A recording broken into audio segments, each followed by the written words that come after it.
So 3/5 plus 1/3 divided by 2 cubed. So GEMDAS. So first I do grouping. So I can do the grouping on the top and the grouping on the bottom. Before I can add these fractions, I've got to have a common denominator. So I'm going to rewrite 3/5 as 9/15 plus 5/15. I just got the common denominator of 15. And in the bottom of that fraction, 2 cubed is going to give me 8. Okay? So that's my grouping. I guess I also did my exponents because I did 2 cubed. I'm sorry, what is a cube? So 2 cubed. Oh, well, I didn't see. Okay, never mind. Gotcha. It's a little small. From here, still got to do the grouping. 9 plus 5. The top here is going to be 14/15 divided by 8. And this really becomes 14/15 over 8 is the same thing as 14/15 divided by 8 So Over 1. oh, okay. Over 1. Make that a fraction. And then what can dividing fractions is the same as what? Multiplying by the reciprocal. Multiplying by the reciprocal times 1 over 8. So you end up getting 14 over 15 times 8. 1 what? 120, that sounds right. And then obviously we've got to reduce that, so it'll be 7 over 60. And that's what the answer is. Sweet. Okay. We're going pretty fast. I know that. You're going to have some time at the end of tonight to start on your homework. So don't be nervous if you're kind of swimming right now. I know we're going pretty fast. I've got level 1 worked out here, and I'd love to work on that if you have more questions about that one in a few minutes. We're going to move forward. However, yeah, we're going to move forward. Okay.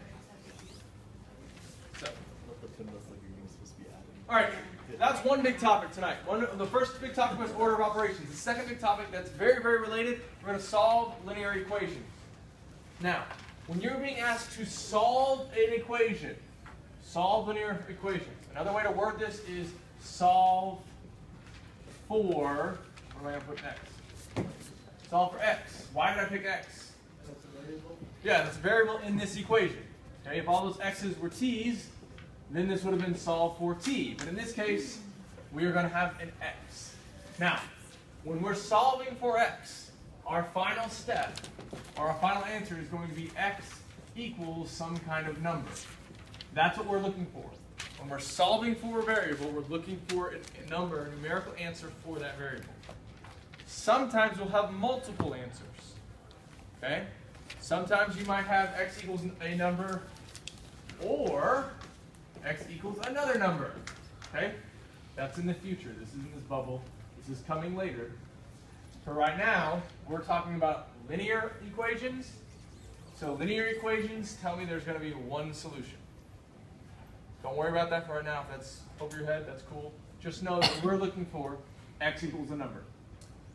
So to do that, we're going to have to learn several things here. Let's see if I go to the next page. Whoa, whoa, whoa, whoa.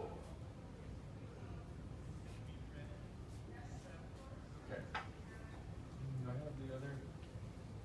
Should be covered. So before we can solve for x, we're going to cover a few things. First thing, combine like terms. Hopefully you've seen this. I know you've seen this in high school. Hopefully it comes back to you. If you've got terms that are the same, you can put them together. For example, x plus x squared. That reduces down to 2x plus x squared. Anyone want to explain to me why you can do that? Because the two x's are like.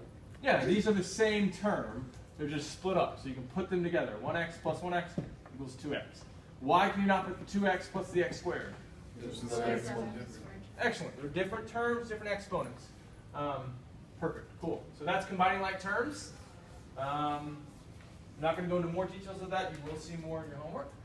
Inverse operations. This is huge, huge, huge, huge, huge, huge. A lot of the course is built on inverse operations. We talked about this last time. Inverse operations is how you're going to undo the mathematics, how you're going to go backwards. So you've seen inverse operations your entire life. You've used them all your entire life. So we all know addition. What's going to be the function, or what's going to be the operation that undoes addition? Subtraction. So the first set of inverse operations you know are addition and subtraction. Okay? You know another one that you use all the time. We've used it once already today. What is it? Multiplication. Multiplication. And what's the inverse of multiplication? Division. We saw that yesterday or last week in action because of the fractions. We've also seen one other inverse operation. Anyone know what it is? Yes. X squared. To undo an x squared, or to the inverse of x squared, you're going to take the square root of x. Those are inverse operations. What's cool about this x squared, it also works with x cubed. To undo, or to take the inverse of x cubed, you take the cube root of x. This can continue on. So if you're taking x to the nth power, this is in that bubble. You don't have to know this for right now. X to the nth bubble, what's going to be the inverse of that? Square root. It's the nth root, is how we really say it. Take the nth root of x. That's taking the inverse of x to the n. Okay, those are all inverse operations. How do these show up?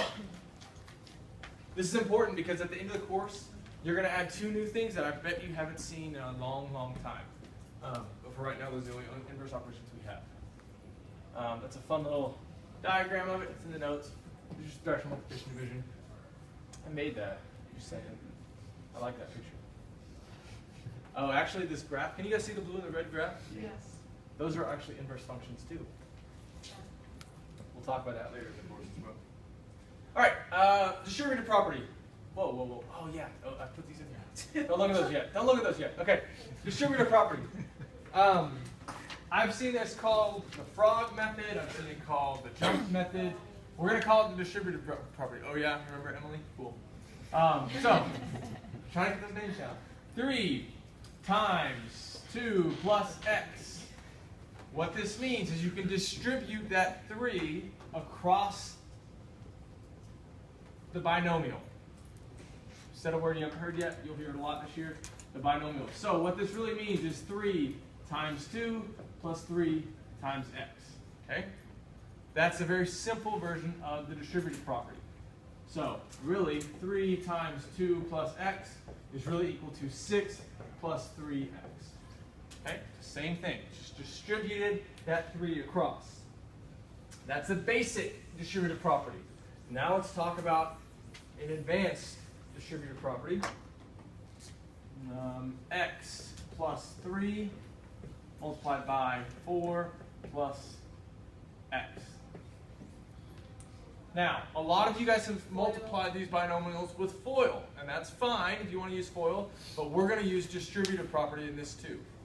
Because I'm going to take that x, I'm going to send it to both of those terms, and I'm going to take that 3, and I'm going to send it to both of those terms. I'm going to double distribute here. So this becomes 4 times x is 4x. X times x is going to be x squared. 3 times 4 is going to give me 12. 3 times x is going to give me 3x. Now, I can put my 3x and my 4x together. I get 7x plus x squared plus 12. Can we use the box method? Is that cool? You can use the box method. That's perfectly fine. Alright. If you're not familiar with the box method, does anyone want to see the box method that's not familiar with it? You want to see it, Quinn? Cool. So in this case, x plus 3 and x plus 4. Tell me if I get this wrong. Okay. Nick or Nicholas? You can just call me Nick. Cool. So I've got my box method. Kind of set it up a little off. Let me try to get x plus 4. In this box goes the product of these two terms. X times x is x squared. In this box, 3 times x is 3x. In this box, 4 times x is 4x. In this box, 4 and 3 is 12. And now you can add these together, right? Yeah. Because they're on the same diagonal or something like that. So that becomes 7x. I'm left with an x squared. And I'm left with 12. So you can use the box method if you'd like, but let me show you what we're gonna get to eventually is big distribution like this. X plus y plus 3 multiplied by x plus 7. This is why I like distributive property and not FOIL, because this, you can do it with the box method, that's perfectly fine. But what I would say to do with this is take that x and distribute it across. So we get x times